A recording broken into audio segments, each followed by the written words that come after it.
Благодарам.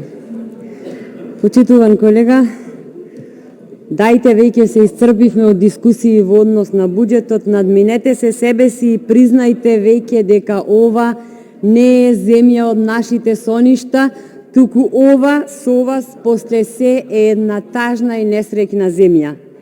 Спомнавте мотор на економијата, но не слушнав нешто посебно да се задржите на странските директни инвестиции. Додека земјите од нашето соседство бележат раст на странските инвестиции, во Република Македонија и пред короната беше присутен тренд на намалување, а континуитетот на пат вртоглаво продолжува.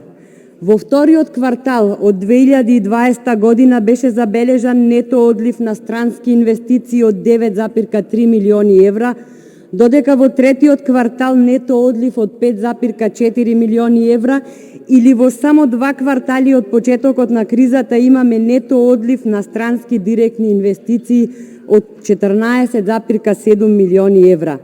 Погледнете дека за разлика од нас, податоците за Бугарија покажуваат прилив на странски директни инвестиции од вкупно 638 милиони евра во последните 2 квартали од 2020 година. Србија во истиот период бележи уште поголем прилив на странски директни инвестиции, односно 930 милиони евра во периодот од почетокот на кризата. Овие бројки редно е да ги прифатите како ваша неспособност, затоа што тоа е неспорен факт, колега. Знаете ли зошто бегаат странските инвеститори? Бегаат заради законскиот хаос кој владее во оваа земја. Бегаат затоа што институциите немаат капацитет да ги адаптираат законите и да бидат вистинска поддршка на инвеститорите. Бегаат затоа што главни странски инвеститори во оваа земја ни се познатите ташна-машна бизнисмени кои единствено што нудат се сомнителните тендери.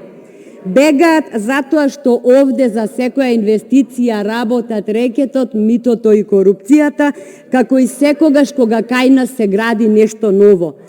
Овде со вас мафијашкиот речник стана добро утро за нашата економија, за политиката и за сите деловни односи.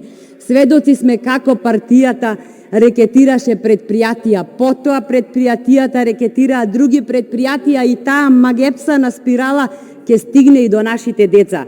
Судејки само по она што читаме во весниците во последно време, и затворите се претесни за количината на криминал која што постои во оваа земја. Сепак, најавата дека ниеден грабеж, рекетирање и крадење нема да помине неказнето звучеше доста охрабрувачки, ама само звучеше. Затоа, како што веќе никој од вас не го споменува бројчаникот што ќе го поставевте на триумфалната капија, така за брзо и вас нема да ве спомнува никој. Ви благодарам.